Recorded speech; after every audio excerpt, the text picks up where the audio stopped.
posibilidad ng tagumpay o kabiguan, ng ligaya o lungkot. Kaya marapat lamang na tanggapin si Jesus bilang tagapagligtas at Panginoon. At matapos yun ay panariwain ang katapatan at paglapit sa Kanya bawat araw o day by day. Ang day by day ay naglalayong umalalay sa pang-araw-araw na pamumuhay. Narito po si Kuya Ed Lapis sa mensaheng pinamagatang Keep Making Money.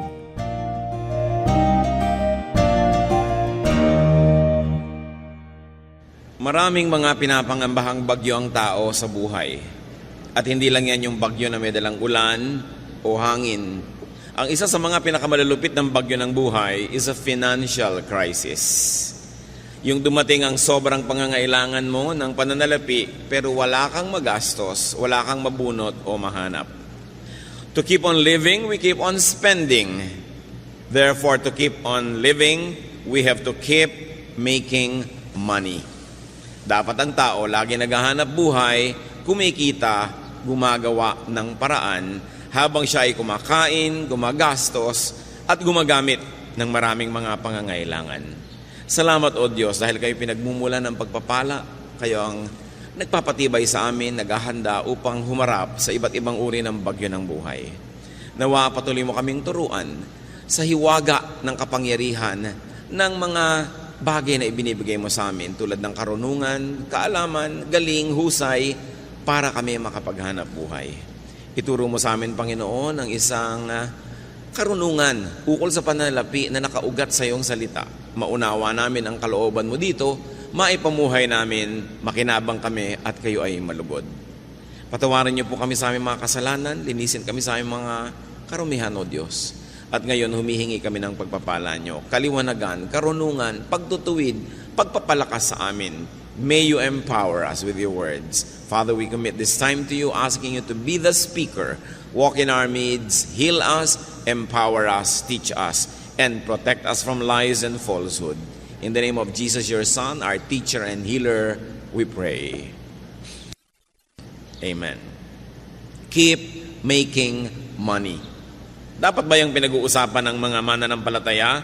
Dapat.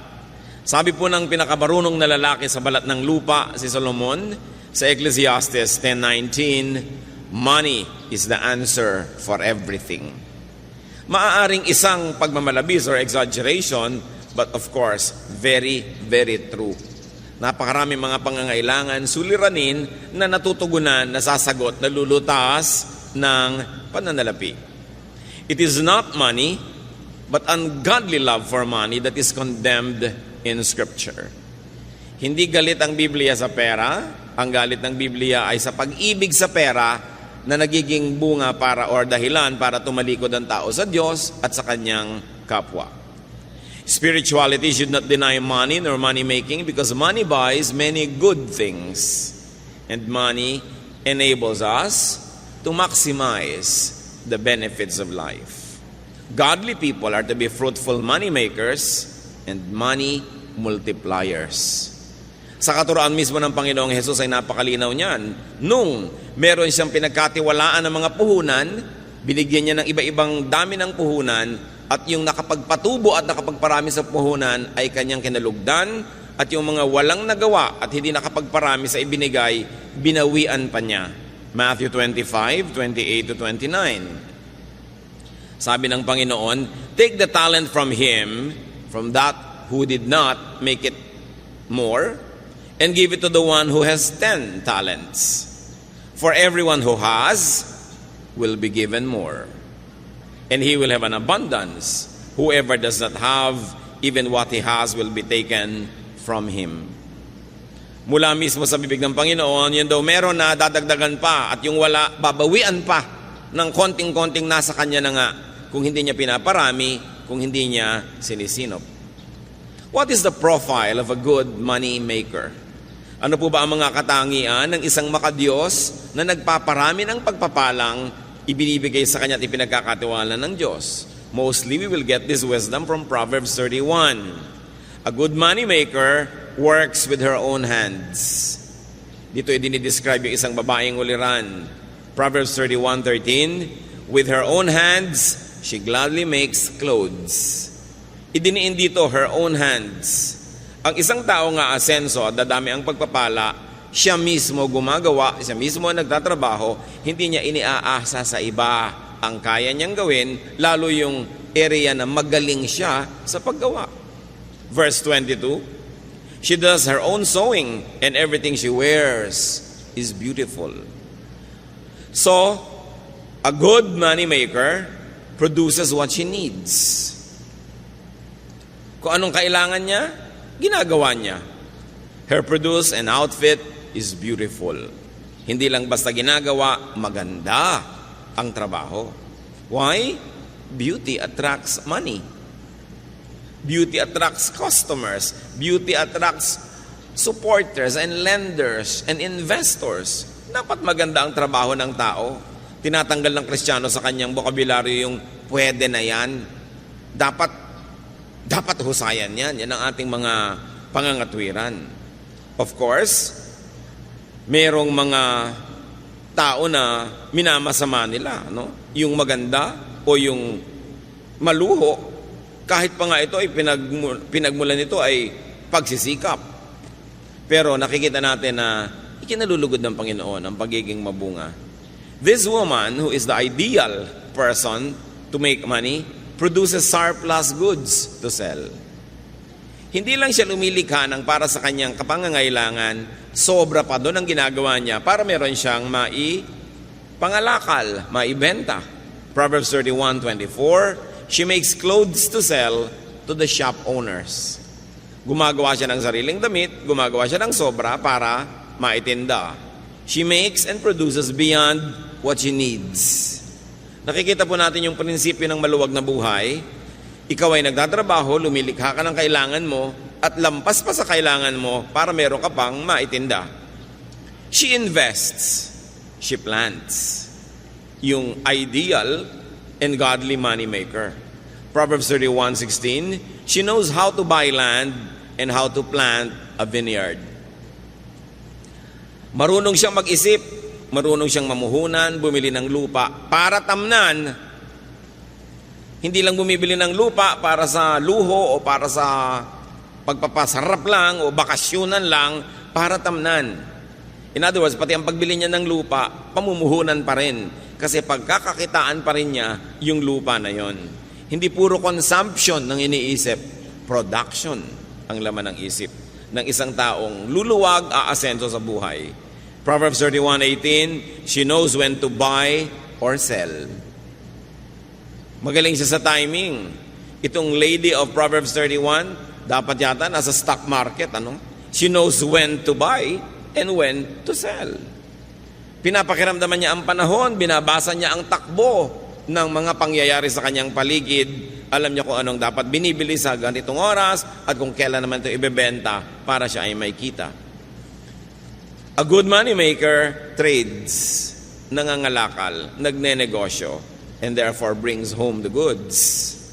Proverbs 31:14, she is like a sailing ship that brings food from across the sea.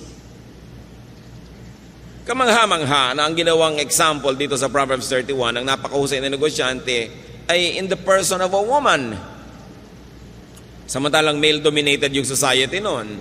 Nakikita nyo rin ang attitude ng maraming Bible writers and prophets about women. That women, just like the men, are to be productive and must be allowed to be productive. So, pagka inuuwi niya ang mga kung ano-anong mga bagay-bagay na para siyang isang barkong na tumawid dagat at nangalakal, syempre ang uwi niya the best. Iba-ibang variety, the best of every land, the best of every culture, na-enjoy niya kasi marunong siyang maghanap buhay. She works hard. Ito ang luluwag sa buhay, marunong magsikap. Proverbs 31:17, and she always works hard. And verse 18, she stays busy until late at night. Verse 27, she is never lazy. Nakita niyo po ang pinagkakaubusan ng panahon ng babaeng ito, pagsisika, pagtatrabaho, kahit gabi na. Nangangalakal siya sa araw, lumalabas ng bahay, nagtitinda, nangungulekta ng kanyang mga tubo. At sa gabi, pagdating niya sa bahay, may ginagawa pa siya. Nananahi, nagsusulse, gumagawa ng mga maititinda, hindi siya tamad. Marami mga tao nagtataka at nagrereklamong mahirap sila, ubod naman ng tamad. Batugan with a capital B. Pagkatapos nagtataka kung bakit siya mahirap. Kung bakit pag may sakit siya, wala siyang pambili ng gamot. Kung bakit pag gusto niya magpakamatay, nilason ay hindi niya mabili. Wala naman siyang ginagawa sa buhay niya. Nagtataka pa siya. So nakikita po natin, ng ideal person na ito ay merong sobra na production. Hindi yung sa kanya lang, kulang pa. Ang tao habang nabubuhay, liban na lang sobrang tanda na, o sobrang bata pa, o sobrang mahina dahil sa kasakitan, ang tao dapat naghahanap buhay, kinikita ang kinakain niya. Hindi yung wala ka namang kinikita, nag-electric fan ka pa matulog. Hayaan mo nang pawisan ka. Di ba? Yung damit ka ng damit, gasos ng gasos, ang ginagastos ng damit, tubig sa paglalaban ng damit mo, kuryente sa pamamalansya, tapos pakalat-kalat ka lang naman, wala ka namang ginagawa, hindi bali ng lukot ang suot mo. Lumalaki lang ang gasto sa buhay. Ang kinakabit ng mga wax sa buhok ay kutakot-takot, pahingi pa na hingi ng pang-load, ang gusto pang cellphone, yung may folding bed sa loob, wala namang kita. Puro yabang. Yung mga ganon, ang mga nagugutom, o kaya yung mga ganon, ang sobrang kawawa, ang mga kamag-anak na kumikita dahil nakadagan, nakasipsip, no, ng dugo ng kapwa. Dapat, pinapayagan natin, tinutulungan at pinapalakas ang loob ng mga naghahanap buhay talaga. Paano ginagawa yon? Huwag istorbohin.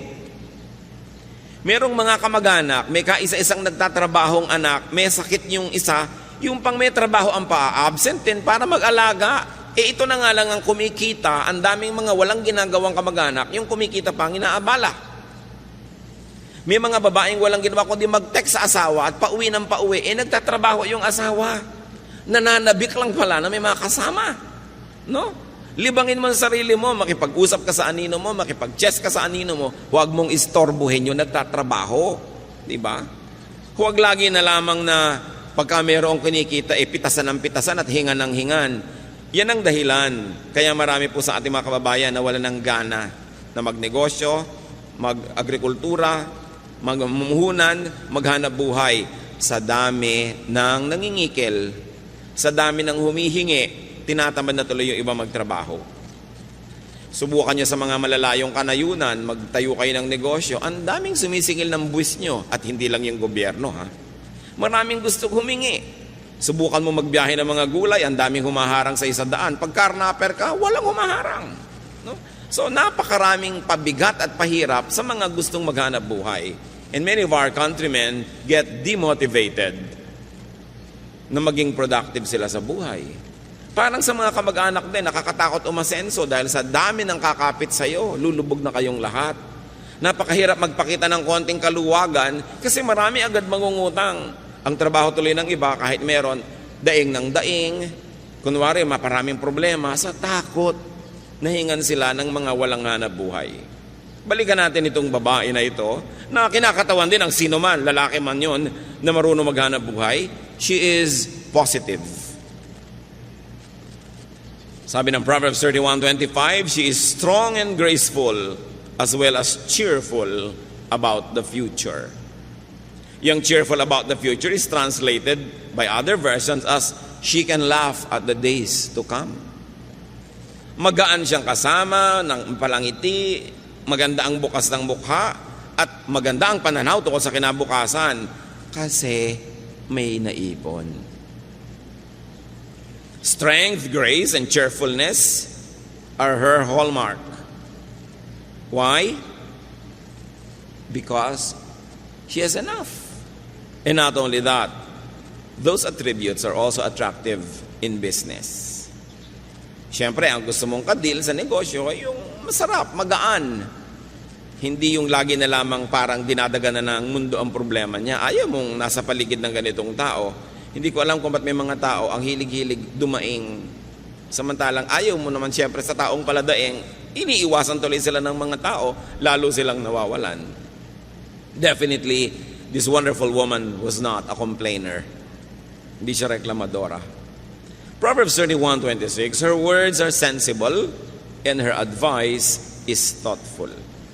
If you're going to attract income, if you're going to attract business, if you're going to attract good things into your life, you must have good sense, intelligence, and sound advice comes from you. Kasi magandang dagdag yun sa pagkatao. Sino ka ba naman para iwasan ng isang kanegosyo, kasosyo, o kaya binibilhan mo o binebentahan mo na bukod sa magandang produkto, maganda pa ang pagkatao at magaan kasama, masarap makita. Kaya lalong nilalapitan ng grasya. A sensible and a good moneymaker gives to people. Hindi niya sinosolo ang pagpapala, she gives to people. Tulad ng nakita natin sa Proverbs 31:20. She helps the poor and the needy. Palabigay. Nag-aalala at nag-iisip sa mga kapuspalad. She gives to the needy and the poor. Sabi ng Proverbs 19:17, he who is kind to the poor lends to the Lord, and He will reward him for what he has done. Ang matulungin, maawain sa mga dukha, sa mga maralita at mga nagigipit, ay para daw nagpapautang sa Diyos. Papayagan kaya ng Diyos na may utang siya sa inyo na matagal? Siyempre, babayaran kayo agad ng Diyos at sobra pa, alangan namang siya pang may utang na loob sa inyo. So, pag nagbibigay ka sa mga kapuspalad, daig mo pa ang nagpapautang sa Diyos. Ibabalik niya agad.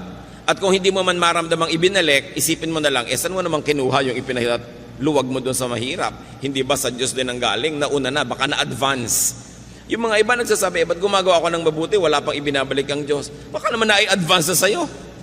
Naghahantay ka pa ng iba, nauna na palang ibigay sa'yo. Along with hard work, this is the best insurance against poverty. To be a good giver. Kasi ipinapangako naman sa Biblia, lahat ng tanim may ani. Kung hindi man sa exact person na tinulungan mo yung ani, may ani yun sa iba. O kaya kahit wala ka pang anihin, saan mo naman kinuha yung tinanim mo? Again, na-advance na yon. A godly moneymaker is a good giver. You make a lot of money not only for yourself, but so that you will have much to give away. Very, very godly purpose. Also, she gives to or pays the deserving. Lagi tayong nag-iisip to give to the needy. Nakakalimutan natin to give to the deserving, or at least to pay the deserving. And this woman pays her production partners. Hindi lang sa needy. Marunong siyang magbayad sa trabahador. Marunong siyang magbigay ng parte sa kanyang mga investors. Hindi niya sinosolo ang kita. May mga tao nabibigyan ng Diyos ng pagkakataon na kumita, pero sinosolo. Kanila lang nababawian tuloy. Meron naman hindi marunong tumanaw ng utang na loob, hindi malang magsukli doon sa mga tumulong sa kanila, nagbukas sa mga pinto, nagbigay ng pagkakataon o namuhunan, tumatalikod, nababawian. Ang pinakauna natin dapat na inaasikasong bigyan, yung mga kasama natin sa hanap buhay. Kung kayo ay namumuhunan, edi yung mga trabahador nyo, mga tauhan. Deuteronomy 24:15, tungkol sa pagbabayad ng trabaho, pay him his wages each day before sunset, because he is poor and he is counting on it.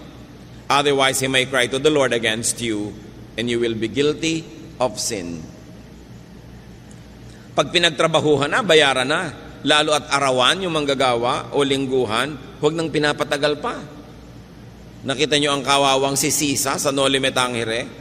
Nagpuyat para manahe, nung kanyang i-deliver, hindi nagbayad ang donya, saka na lang daw, dahil ayaw niyang bumangon mula sa silyon. Samantalang napagtrabahuhan na ng tao. Galit ang Diyos sa mga namumuhunan na hindi nagbabayad agad sa kanyang mga trabahador. James 5:4, look, the wages you failed to pay the workmen who mowed your fields are crying out against you. The cries of the harvesters have reached the ears of the Lord Almighty. Ganoon, ang mga daing ng mga kapuspalad na nagtrabaho na hindi pa binabayaran, nakararating sa langit at sila ibinabawi ng Diyos. Ang mahusay maghanap buhay, mahusay magbayad ng kanyang mga trabahador. Mahusay din siyang magbigay ng parte sa kanyang mga investors. Mahusay siyang magbigay ng produkto sa kanyang mga customer. Lahat nakikinabang pag sa kanya nakikipangalakal. Kaya binabalik-balikan siya, kinakawilihan, lalong yumayaman.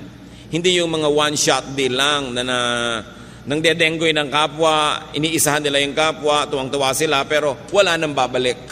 At siyempre kakalat yung balita, at kung hindi man, wala bang Diyos na nakatunghay sa lahat ng ating transaksyon? Ang mahusay maghanap buhay, lalo't namumuhunan, lets her workers rest. Pinagpapahingan niya ang kanyang mga manggagawa. Hindi lang ito para mga makina. Exodus 20 verse 10, on the seventh day you shall not do any work, nor your manservant or your maidservant. Ito lang ang commandment na talaga namang napaka-thoughtful sa mga manggagawa. Pinagbabawalan yung mga among magtrabaho pagka araw ng pangiling. Bakit? Siguradong pag nagtrabaho sila, madadamay ang mga tauhan nila lahat. Alam nga naman nagpapahinga yung tauhan. Tapos yung boss nagtatrabaho. So pinagbawalan ng mga boss magtrabaho at idiniin at nilinaw. Pati ang inyong mga katulong, mga kasamahan, manggagawa, huwag nyo silang pagagawin. Ibig sabihin, bibigyan sila ng 1 day of rest in 7 days of work. So 6 days of work must be broken by a 7th day of rest. It's a command with the working class in mind. Napakabait ng Diyos. Marami pong mga nilikhang mga Diyos at Diyos-Diyosan ng iba't ibang mga kabihasnan, makamayaman lang. Puro mga pang-uuto at panggigipit sa mahihirap ang katuruan ng relihiyon. Pero itong Diyos na ito na gumawa ng 10 Commandments, mahal niya ang mga manggagawa. Tiniyak niya na kasama sa pinakamataas niyang mga kautusan ang pahinga ng mga manggagawa. So kung may mga masisipag tayong mga money makers, mga kapatid, lalo't kamag-anak nyo ito, kaibigan, huwag dalain. Huwag naman nating dadalain ang palabigay kung kayo yung manggagawa, binibigyan kayo ng pahinga, kinabukasan, absent pa. Abuso na yon. Huwag nating aabusuhin yung mapagbigay. Binigyan ka na, sabi nga ng matatanda, na ilubog ang kamao, ilulubog hanggang siko. Aabusuhin ang mapagbigay. Pagsasamantalahan naman ng mabait, ang nangyayari tuloy, yung mga may mabubuting puso na dadala, tumitigas na rin ang puso. Yung mga iba na kapwa natin mahirap, nagrereklamo, yung daw mayayaman, mga mata pobre. Paano? Defensive na yung iba. Pag sobra silang bait at palangite, wala nang ginawa ang mga tao kundi bumali, o umutang, o humingi, o dumaing. Kaya tuloy kahit mabait, nagtitigas-tigasan ng loob sa takot na mapagsamantalahan ng kapwa. Kung tayo lang sana ay hindi mapangabuso, we will encourage each other to be more open, to be kinder, to be nicer. But people are sometimes obligated to be defensive. Gustong magpahiram sa'yo, pero ilang beses mo nang sinuba. So paano magpapahiram pang muli? Hinihigpitan tuloy ang kanyang dati ay kaluwagan. A good money maker gives to God. Nagbibigay siya sa kapwa-tao, lalo sa mga kasama sa trabaho, at marunong siya magbigay sa Diyos. Malakay 3:10-12, I am the Lord all-powerful, and I challenge you to put me to the test. Bring the entire 10% into the storehouse, so there will be food in my house. Then I will open the windows of heaven and flood you with blessing after blessing. I will also stop locusts from destroying your crops and keeping your vineyards from producing. Everyone of every nation will talk about how I have blessed you. Yan ang pangako ng Panginoon. Sabi niya, ako na makapangyarihan sa lahat. Subukan ninyo ako. Buong-buo ninyong dalhin at ipagkaloob ang inyong ikapu. At nang merong magasto sa aking tahanan, nang may resources. Sabi niya ganoon, tingnan ninyo. Kung hindi ko buksan ang bintana ng langit at pabahain sa inyo ang kutakot-takot na pagpapalang wala kayong pagsisidlan. Sabi sa mga nagtatanim at nag-aagrikultura, hindi ko papayagang sirain ang mga kulisap ang inyong mga tanim. Pabubungahin ko ang inyong mga itinanim at hindi ko hayaang malaglag ang mga bunga nito nang wala pa sa panahon. Pag-uusapan kayo ng lahat, pagtatakahan kung bakit blessed na blessed kayo. Pero ito lang ang sikreto, sabi ni Yahweh, give the entire 10% into the storehouse. Siyempre, may mga nagtuturo namang Old Testament na yan, hindi na yan uso. Pero ang dami-dami mga batas at kautosan sa Old Testament na pinaiiral din nila. So pinipili. Kung ayaw lang talaga, ayaw. No? Pero pag gustong sumunod, gusto. At yan ang isang sikretong bunyag naman. Sabi sa Luke 6:38, give and it will be given to you. A good measure, pressed down, shaken together, and running over will be poured into your lap. For with the measure you use, it will be measured to you. Ang ginawa ditong example ay yung pagsusukat at pagtatakal ng mga binhi, mga buto na kumbaga bigas natin, trigo nila, mga grains yan, mga butil-butil. Pag bumibili ka, pag magaling ang pulso nung nagtitinda, ang galing-galing niya maglagay ng mga grains na yan, doon sa takalan, doon sa salop, maluwag pala, maraming air spaces between. Kaya pag tinagtik mo ng tinigtik yun, lulubog ng lulubog. Hindi pa pala puno talaga. Pero sabi ng Panginoon, magbigay kayo at ganun din kayo bibigyan. Tama ang sukat. Tiniktik, niliglig, siniksik. Hindi dinaan sa bilis. Halos daganan pa, tapakan para talagang lumubog. At tapos yung natitirang nakulang na naman, pupunuin na naman. At sabi, hindi lang yon, umaapaw pa. Ganun ang sukat. Tapos malinaw ito mga kapatid ha, for with the measure you use, it will be measured to you. Gusto nyo pala ganun, siksik, niliglig, umaapaw ang bigay sa inyo ng Diyos, ganun din ang pagbibigay sa Kanya. A good money maker is a good money giver. Because the very spiritual dynamics of receiving is for us to have much more so that we can also give to others, to people, and to the works of God. What is the lifestyle of a godly money maker? Pag makadiyos, pinagpapala, lumilikha ng maraming mga kayamanan, anong uri ng pamumuhay mayroon siya? Sabi sa Proverbs 15:6, the house of the righteous contains great treasure. Malinaw. Pag nalulugod sa iyo ang Diyos, masipag ka, naghahanap buhay ka, at matuwid ang iyong puso, mapupuno ang bahay mo ng maraming mga kayamanan. Magagandang mga bagay na minamasama naman ng mga hindi kumikita. Many people who do not make enough demonize a hardworking and a godly planter for his good harvest. May mga Kristiyanong na-offend pag may mayayamang mga Kristiyano na nagbabakasyon ng first class, sumasakay ng first class, gumagastos ng first class. Sinabi na nga, kung righteous ka at marunong ka maghanap buhay, your house will contain great treasure. Hindi dapat yan ika-offend ng mga walang-wala. Madalas yung offense yun, inggit no? Huwag natin na sina-sour grape. Yung parang isa kang bear, meron kang pinipitas na grape, hindi mo maabot, at dahil hindi mo maabot-abot, sabi mo, maasim naman yan, wag na lang. Yung pinagmula nung kasabihan na sour grape. So yung mga hindi yung mayaman, pinapasama nila yung kayamanan. Masama yung mayaman, ayoko maging mayaman. Tapos saan kaya makautang dito? Ang dami ko nakikita ng Kristiyanong ganyan ang aarte, parang ayaw yumaman, ayaw ng pera. Wala namang ginawa kundi magdilihensya. No? Yung wag tayo mag-inarte. Gusto natin ng kayamanan. Ngayon, kung ayaw nyo maging masama, di ipamigay nyo. O kaya, huwag nyong kitain sa masama. Pero mabuting maraming kinikita, ayaw mo manggastahin, may ipamimigay ka. Nakakasama ng loob yung may lumalapit sa'yo, nangangailangan, wala ka malang mayabot. So make a lot of money. What is the lifestyle of a godly money maker? She is comfortable, secure, and cheerful. Proverbs 31:21, her family has warm clothing, and she doesn't worry when it snows. Pag dumadating yung taglamig, lalo doon sa Israel na may yelo, may snow sa ibang bahagi, syempre walang inimpok, ninenervyos. Wala kang pagkain sa bahay, tas may bagyo. Sasabi, babagyo, 3 araw, 5 araw, wala kang bigas, nakakanervyos talaga yun. Diba? Pero sabi, itong kinalulugdan, masipag, matyaga, mahusay ang mga style, wala siyang pinapangamba ano man yung weather.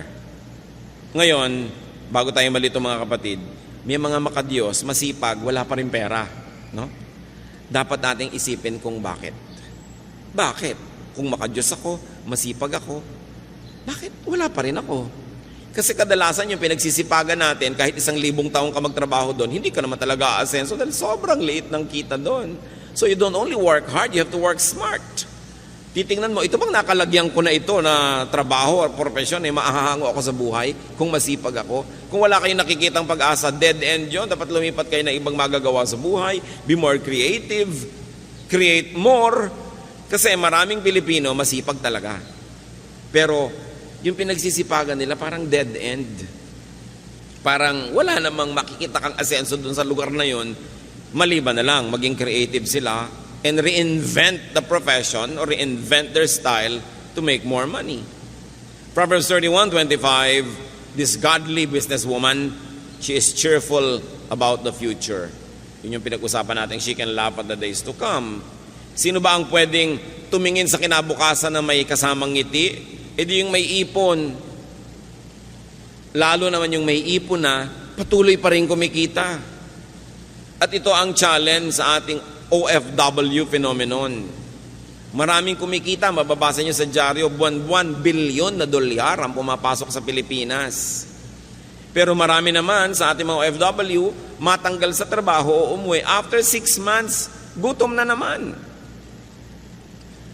Paano marami doon sa pamilya, walang inatupag kundi gumasta. To consume and consume and consume. Remember this Proverbs 31 lady? She buys a piece of land to use it in agriculture para may kitain. Hindi yung bibili ka agad ng kotse. Pag may kotse ka, puro gasolina yan. Anong kita mo dyan? Puro gastos. Pag bumili ka agad ng bahay, edi gastos din yon. Lalo't inutang mo pa. Hindi isipin, paano kaya tayo mamumuhunan para tayo kumita, para kung umuwi na si OFW, patuloy pa rin tayo yung kikita. Hindi nakaasa tayo ng nakaasa sa sweldo, agad na agad, hindi pa nga kinikita, nauutang na, dahil walang ginawa ang pamilya, kundi mag-consume, consume, consume. We must produce. Lagi ko nalang sinasabi yung proverbial kawali and kalan. Bumili ka lang ng isang kawali at isang kalan na debomba, bumili ka ng isang piling na saba, lagyan mo ng konting asukal, iprito mo, banana Q. Yung kanina ay 50 pesos mo, magiging 75 o 100 pesos. Eh hindi ang iniisip ni Mrs. yung bumili ng kawaling 500,000 ng isang set. Yung pwede mo nang tirhan sa mahal. No? Kasi yung isang kumare niya, mas maganda rin yung kaldero doon. Wala ka namang mailuto. At napakarami ko nang nakitang ganyang kaldero na biglang nasa sanla pagkatapos. Ano? Dahil hindi naman masustain. Bibili ka ng ganun, sustainable ba? Kaya mo bang isustain na yan o hindi? Dapat ang iniisip nyo, ako may pera ako, ano kayang pagkakitaan? Taga Quezon ako, ang daming nyug dito. Sinusunog lang nila yung mga bao-bao, tapos itinatapon. Ba't hindi ko bilhin yung uling? Dalhin sa Lucena o sa Santa Cruz at ibagsak sa mga tindahan doon at maging uling queen ako dito. Or uling king. Ang dapat nyo laging iniisip mga kapatid, paano kaya tayo magkakapera? No? Hindi yung sino kaya mautangan dito? Baligtad ang mga pinag-iisip ng ano kaya ang mabili? Hindi yung ano kaya ang ma-produce.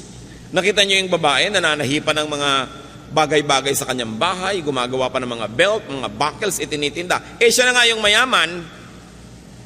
Maraming mga OFW, pag pupunta sila doon sa Middle East, may galing ng mga kung ano-anong goods galing dito, ititinda doon. Pag uwi dito, may tinda-tinda. Marurunong.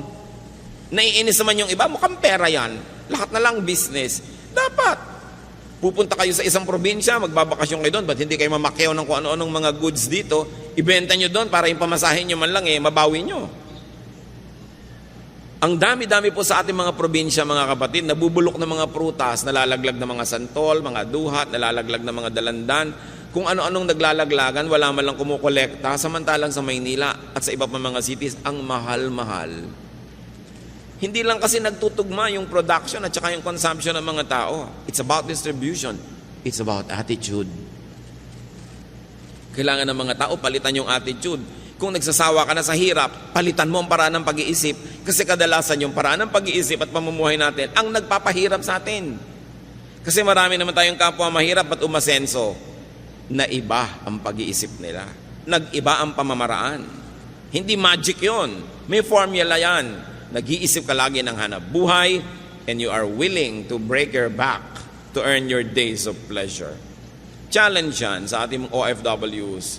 Kumikita, nagkakaroon ng pagkakataon, dapat ang pamilya hindi puro gastos.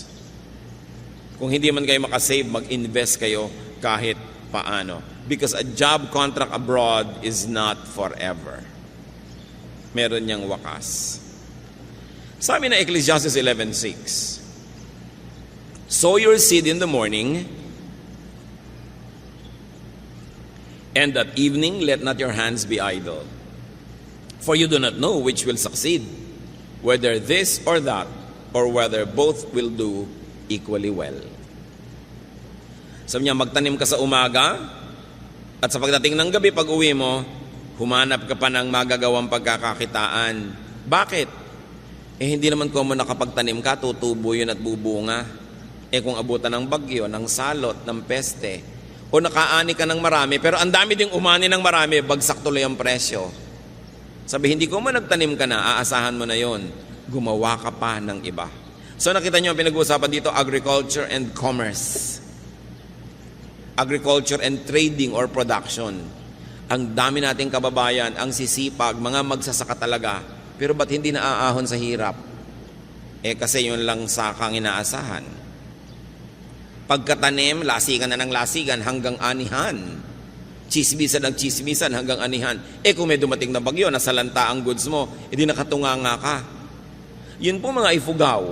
Pagkatanim nila sa mga rice terraces, ang mga lalaki, umaalis sa kanilang bayan, namamasukan kung saan-saan, sa mga mina, sa mga pagawaan, sa mga patrabahuhan. Yung mga babae naman, nagwiwib ng mga basket, ng mga tela, para hindi sila nakatunganga lang naghihintay ng harvest.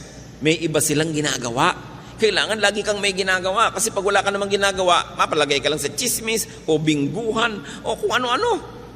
Kailangan ng tao may ginagawa. Work day and night. Now don't be too literal. Work whenever there is an opportunity to make money. And then diversify. But not too much. Marami nag-diversify. Yun ay kinabagsak ng negosyo. Sobrang diversified. Di na nabantayan. But there is one rule. Don't put all of your eggs in one basket. Ang dami-dami yung itlog, nasa isang basket lang. Kung natapakan ng elepante, hindi durog lahat. Dapat iwahiwalay. So hindi lang kayo umaasa sa isang trabahador na manggagawa, tapos lahat kayo nakatunganga. That's putting all of your eggs in one basket. Hindi lang nyo ilalagay sa isang bangko yung pera nyo kung marami. Malay nyo yung bangko bigla nagsara o nag-bank run, paano kayo? Dapat nakakalat ng konti, kaya lang huwag sobrang kalat. Now, when we say money, brothers and sisters, it's not always just pera. Money could be any currency.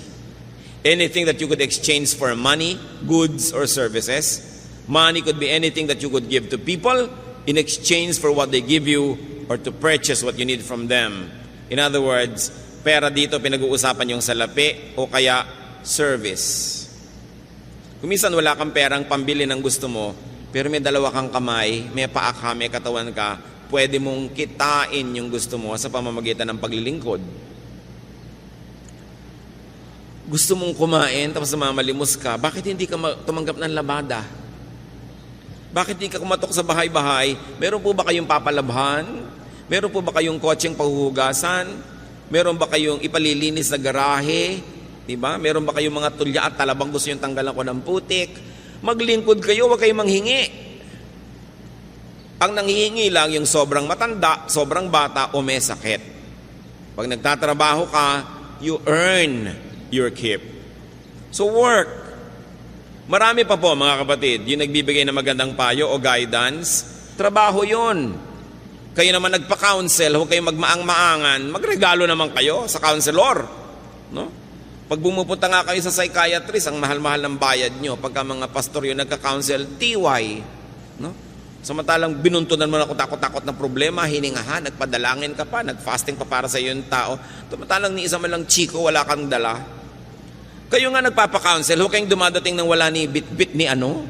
Di ba dahil kuminsan yung counselor nyo, sumasama na rin ang loob dahil iniisip niya, hindi man lang ako naaalala, hindi man lang ako naiisip, parang baliwala ang ginagawa ko. Kailangan thoughtful kayo. Yung mga tao nagbibigay sa inyo ng inspiration, encouragement, even entertainment or companionship, dapat may sukli. So kung halimbawa, wala talaga kayong kapera-pera, meron naman kayong may kayang kamag-anak, sabihin nyo, o ano, gusto mo ba samahan kita sa mga biyahe mo para hindi ka nag-iisa, hindi ka naiinip, may taga-abot sa iyo ng kortal pag masakit ang ulo mo. So, merong kapalit, hindi ka lang hingi ng hingi. Maraming tao po gumagawa sa atin ng mabuti, lagi tayong ipinapanalangin. Currency yun, dapat suklian nyo rin sila. Papray ka ng papray, tas wala ka malang binibigay ni ano.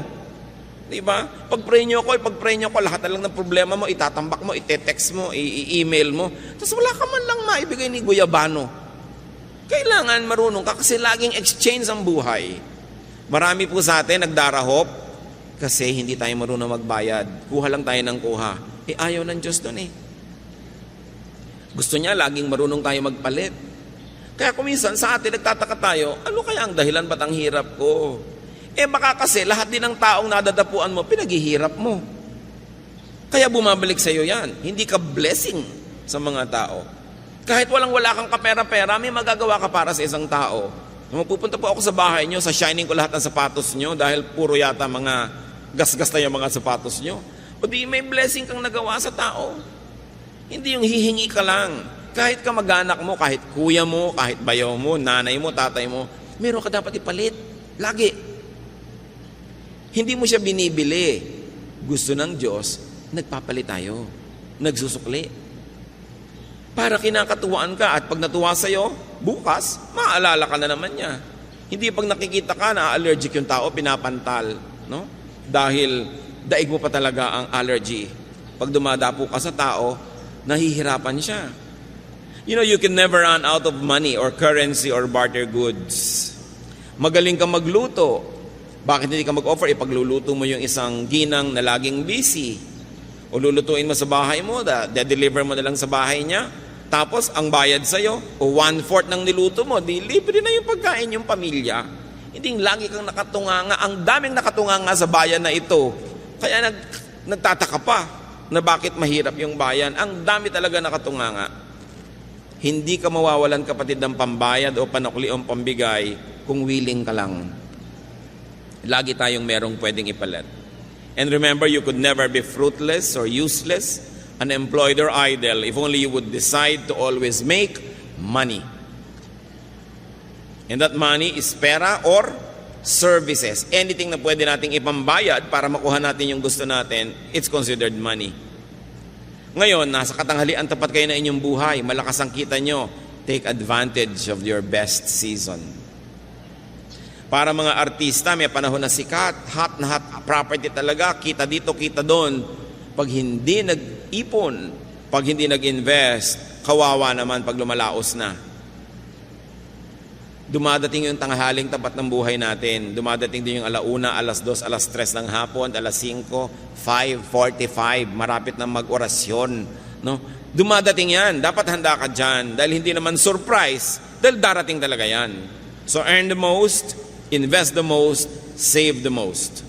Sabi sa Proverbs, look at the ant. Yun daw langgam. Marunong magtrabaho. Pag panahon ng tag-ani at tag-araw, kolekta ng lahat ng maiuwi. Kasi darating ang tag-ulan na hindi na niya magagawa yon.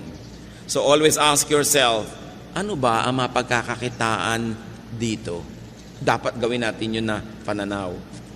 Maglaro kayo ng sungka. Sa mga naglalaro pa ng sungka, hindi ba lagi dapat may sube? O ayan, magsusubi ka, tsuk, naglagay ka sa bahay mo. Hindi yung pwedeng ikot ka lang ng ikot, wala ka inilalagay dun sa bahay. O sube, ganun. Para meron kang naitatabi.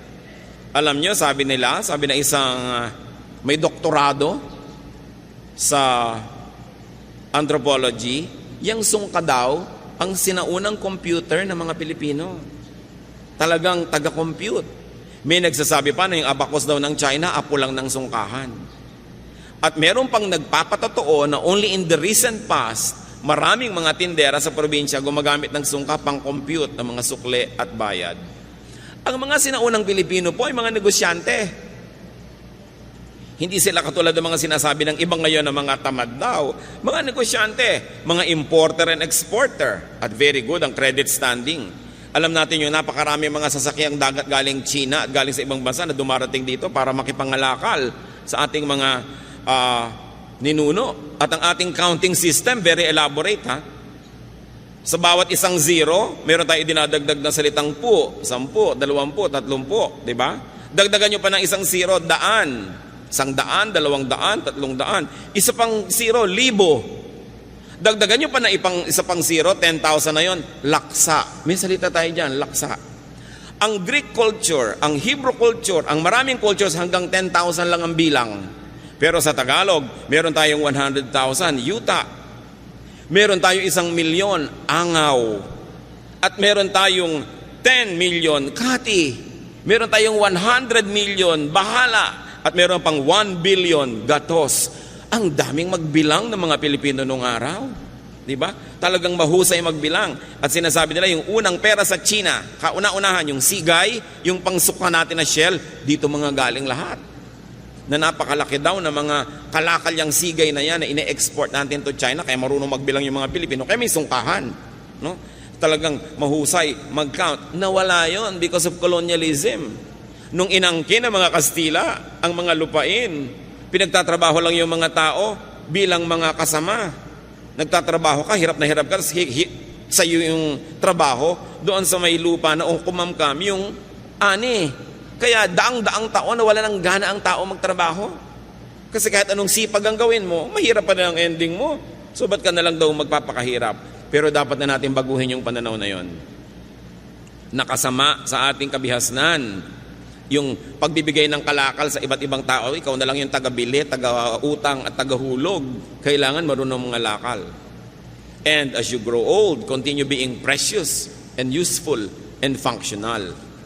Your goal, believer of God, is that you should be a lender, not a borrower. Magandang mga pangarap yan at magandang plano sa buhay. Planuhin yung tagapagpahiram, tagabigay, hindi mangungutang. Ano ang pangako ng Diyos sa bayang sumusunod sa Kanya? Deuteronomy 15:6. For the Lord your God will bless you as He has promised, and you will lend to many nations but will borrow from none. Isa dapat yung katangian ng makadiyos na masipag na pinagpapala, nagpapahiram pero hindi nang hihiram. Nagbibigay, hindi nang hihingi. Yan ang magandang goal. Hindi yung paggising sa umaga ang hinahanap sinong madidilihensyahan. Mga manginginom na iinom lang ng alak humihingi ng kontribusyon sa dumadaan. Ba't di nyo inumin yung tubig sa kanal? Wala pala kayong pambili ng alak. Di ba? Puro pabigat sa kapwa ang iniisip. Mga kamag-anak na pagka may party, mag-iinuman, tas lahat ng kamag-anak nun hihinga ng pambili. Mga ugali na nagpapahirap at nagpapalala sa mga kanser ng ating lipunan. So huwag yung sino kaya ang mautangan o mahingan. Kung kayo mga bata pa hanggang ngayon, mga magulang na bata pa, magplano kayo na pagdating ng panahon, hindi nyo kailangang umasa sa bait ng inyong anak o manugang. Iplano nyo rin yon. Pero yung mga ating mga tatay at nanay na tumanda na nung araw talagang binibigay mo lahat, inaasa mo sa iyong mga anak, abay yung mga anak na yan, dapat talagang top din ang inaasahan sa inyo. Itaguyod ang mga magulang who gave you everything. Pero yung mga nagsisimula pa lang ngayon ng mga maging magulang at bata pa, hindi kayo nakakatiyak pa, itataguyod kayo yung mga anak. Dapat meron kayong isinusubi, kumbaga sa sungka, para rin sa inyong sarili. Kung minsan ang bait-bait ng anak nyo, ang napangasawa, masama ang ugali, o paano yun? Kailangan, hindi mo iniaasa ang iyong pagtanda sa kabaitan ng iyong kapwa, anak mo man yun o manugang. Pero sa mga matanda na ngayon, uso talaga nung unang panahon, lahat binibigay sa anak. Kaya yung mga anak ngayon, matatanda na magulang nyo, tangkilikin nyo sila ng husto. Ang aking payo ay para doon sa nagsisimula pa lang, na mga bata pa, pwede pa kayong gumawa ng paraan para magsubi. Kailangan meron kayo nakatabi sa sarili. Kung pwede kayo may mga insurance policies, meron kayong mga health insurance, para kung nagkakasakit kayo, ang inaatupag nyo lang paano gumaling, hindi yung paano magbabayad. Malakas magpalala ng sakit yung mga bills. Kaya kailangan pinaghahandaan. Sa mga tumatanggap naman ng support, be grateful and thankful and expressive. Don't abuse. Do not choke your helper. Huwag dalain. Sa mga kamag-anak po na inaabutan, binibigyan, tinutulungan, pag dumadating naman yung tumutulong sa inyo, ngumiti naman kayo, maging cheerful naman kayo, hindi binibigyan na nga kayo, daing pa rin at daing, lungkot pa rin at lungkot, siguro para madagdagan ng bigay. Pero ang nangyayari tuloy, nawawala na ng gana yung umuuwi sa inyo dahil wala ng pleasure. Magagastosan na, makakarinig pa ng problema, mga sumbong, mga daing. Kaya kuminsan ayaw na tuloy kayong uwian. Nagtataka yung mga ibang magulang, ang lapit-lapit naman, anak ko, may kotse, ba't kaya hindi madalas dumalaw? Masarap ba kayong dalawin? Siyempre kailangan, kahit anak nyo yun, nasasarapan din naman siyang dumalaw, hindi puro problema, bigat. Kasi kuminsan sa kanyang office, sa kanyang negosyo, sa kanyang trabaho, sa pamilya niya, sa asawa niya, ang dami na rin niyang problema. Pagdating naman sa inyo, problema na naman. Kailangan, pleasure tayong puntahan because there's a basic human nature. Anything pleasurable, we like to repeat. Anything unpleasurable or painful, we avoid repeating. So pag lagi kayong dinadalaw, alam nyo na yon, masarap kayong puntahan. Pag hindi kayo naaalala at pinupuntahan, baka hindi masarap na karanasan. Tuloy nakapangingibabaw na yung iba nilang problema o katamaran o ibang mga gagawin. Pero kung masarap kayong puntahan, ipaglalaban niya na puntahan din eh. Kaya kailangan, meron tayong panukli. At hindi yun pera, mga kapatid. Yung may babait sa inyo, pero maganda rin yung pakitungan nyo sa kanya. Meron kayong sukli. Hindi puro take. At least, when we receive good things from people, we should be fun. And we should be pleasant. Pambayad din yun na napapasaya nyo ang kapwa. Now, very importantly, brothers and sisters, if you want to really be able to laugh at the days to come, put a little love away. Magmahal kayo, maging mapagmahal, because love is a great currency, if not the greatest. Yung may naitanim tayong pag-ibig sa ating kapwa, hindi na natin sila kailangan palalahanan, maaalala tayo ng kusa. Yung pagmamahal na itinatanim natin, yun ang napakasarap pag namunga. So, while we are alive, we keep on spending. So if your health or age does not prevent you, you must keep making money. Maraming nalulungkot, marami daw compromises ang mayaman, pero hindi ba ang daming compromises ng nangangailangan? So huwag nating masamain ang pera, huwag nating masamain ang paghahanap buhay, ang pag-iimpok, ang pagpapayaman, basta hindi tayo inilalayo sa Diyos at sa ating kapwa. In fact, nagiging kamay tayo ng Diyos sa palatulong sa kapwa kung sobra-sobra ang mga biyaya sa ating buhay. Ama namin sa langit, turuan niyo po kami na siyasatin namin mga sarili, suriin namin sarili kung bakit kami ay maluwag o mahirap, kung bakit kami ay yumayaman o nagdarahop, kung bakit madaling dumating sa amin ang mga biyaya o hirap na hirap dumating. Ituro niyo sa amin, Panginoon, kung may mga gawa kami, ugali, pamamaraan na sumisira sa aming kayamanan, sa aming pagkakataong mag-impok. At nawa ang ugali namin patuloy naming baguhin. Magpabago kami sa inyo para maging mahusay kaming maghanap buhay, mahusay mag-impok, mahusay magparami ng mga blessings na ipinahihiram nyo sa amin, mahusay magbigay sa kapwa at sa inyo, at mahusay din naman kaming magbigay ng gantimpala sa aming mga sarili, sa aming mga kapaguran. Turo mo sa amin, Panginoon, na yung bagyo ng financial need can be avoided or minimized kung nabubuhay kami ayon sa iyong kalooban. Magbulay-bulay tayo mga kapatid, sumandali. Pasalamatan ng Panginoon sa bawat isang tumutulong sa atin financially o nakatulong, baka naman nakatulong na, nilimot, magbayad-bayad tayo at magsukli-sukli ng utang na loob. At huwag din nating kalimutan na magtanim naman sa iba, magtanim ng pag-ibig at tulong because hindi natin alam kung kailan tayo naman ang mangangailangan ng habag ng ating kapwa. Ama, sa amin pong sandaling pananahimik, kapiling kayo, ituro nyo sa amin ang mga praktikal na bagay para lalo kaming gumaan sa buhay, lumuwag, at makapagbigay pa kami sa aming kapwa at sa iyong gawain. Father, speak to us powerfully as we spend some time with you in silence.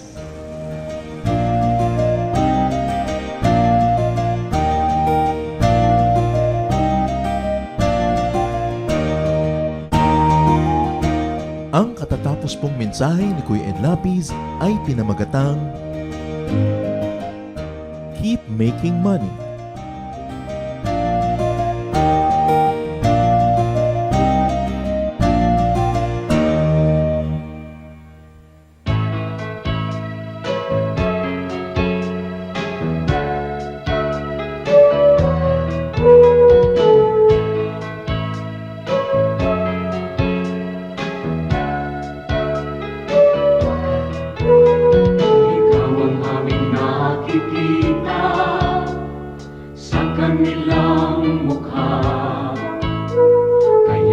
mabuting balita, binabahagi sa mga dukha.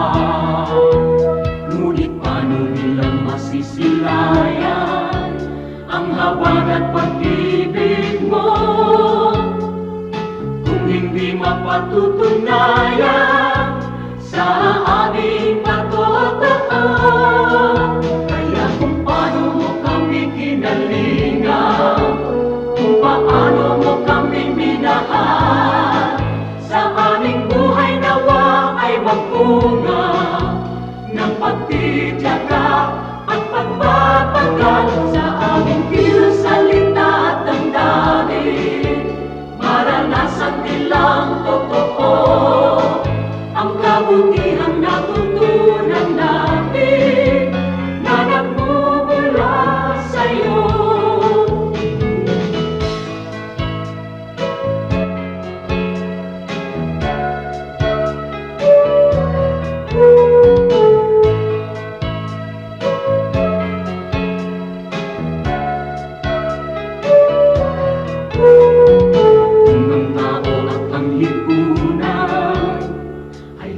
Makasarili sa'yo ang bagong panuntunan, ang maglingkod at magsilbi. Ang aming pananampalataya patuloy mong palaguin, at sa iyong dakilang biyaya di ka namin bibiguin. Kaya kung paano mo kami kinalingan, kung paano mo kami minahal, sa aming buhay nawa ay magbunga ng pagtitiyaga at pagpapagal sa aming kilos, salita at damdamin. Maranasan nilang totoo ang kabutihang natutunan namin na nagmumula sa'yo. Ang kabutihang natutunan namin na nagmumula sa'yo.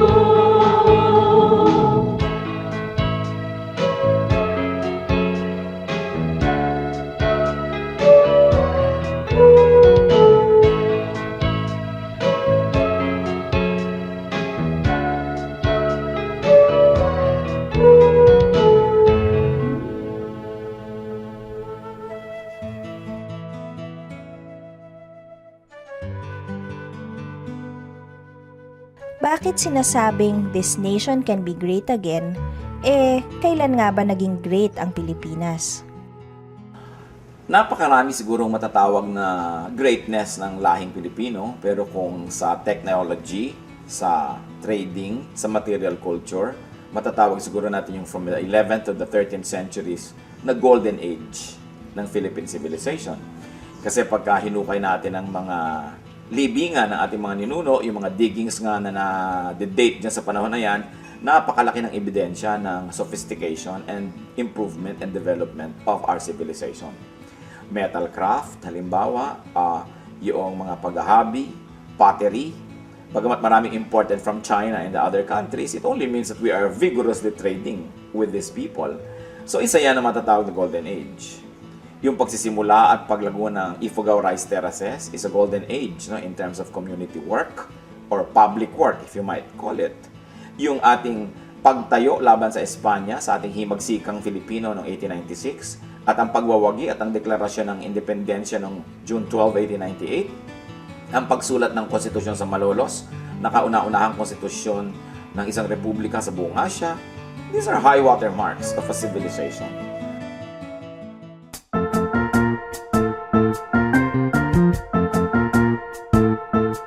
Oras na po para pansamantalang magpaalam ang programang Day by Day. Tayo po'y magsama-sama tuwing ika-6 hanggang ika-7 ng umaga, araw-araw.